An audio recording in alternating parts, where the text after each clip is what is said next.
The deadly, deadly tomato. Some people like it and some people don't, but no one is frightened of it anymore. The well-known tomato, which is used in many dishes all over the world, has an interesting past in some places. Today, I'd like to tell you about why tomatoes were feared in Europe for more than 100 years. Poison apple. The tomato was introduced to Europe by Spanish conquistadors returning home in the early 16th century. But because they belong to the nightshade family of plants, Europeans had no interest in eating them because they already knew that most of them are poisonous. At that point, they didn't know it's only the leaves and stalks of the plant and not the fruit. Eventually, though, Europeans succumbed to the tomato's wiles. Because the fruit was still not widely grown in Europe, it was pretty much only available to the upper class. Soon after, a large amount of mysterious cases of sickness and sudden death were connected with the mistrusted tomato, which again brought the fruit in very bad lights. It was given the nickname poison apple. Pewter plates to blame. What they didn't know at this time is that the deaths weren't related to the food which was on their plates, but rather the plates themselves. Pewter was commonly used as cutlery during this period. It was lightweight, looked good when polished, and was easy to obtain.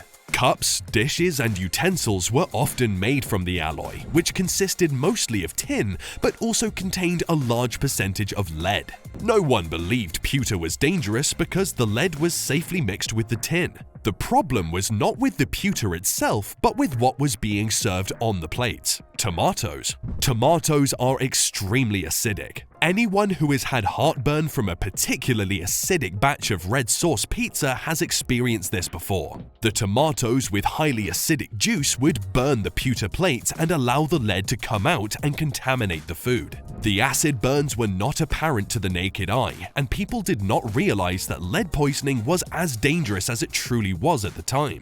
This combination led to the superstitious yet nearly accurate belief that tomatoes were poison and led to many deaths. How things have changed.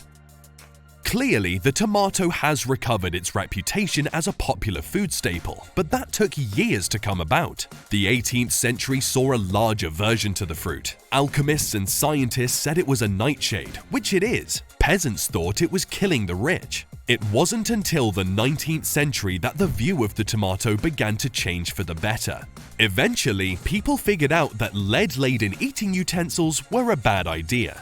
Today, pewter does not contain lead. The pewter plates would rightfully be connected to a spate of lead poisoning incidents during this period, and the formula was changed. Tomatoes regained the trust of the public when Italians began to use them to make one of the most popular foods of the 20th and 21st centuries: pizza.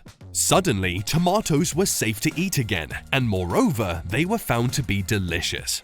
This case is one that combines a lack of scientific knowledge with the introduction of a new food staple. It is an interaction that no one could have foreseen.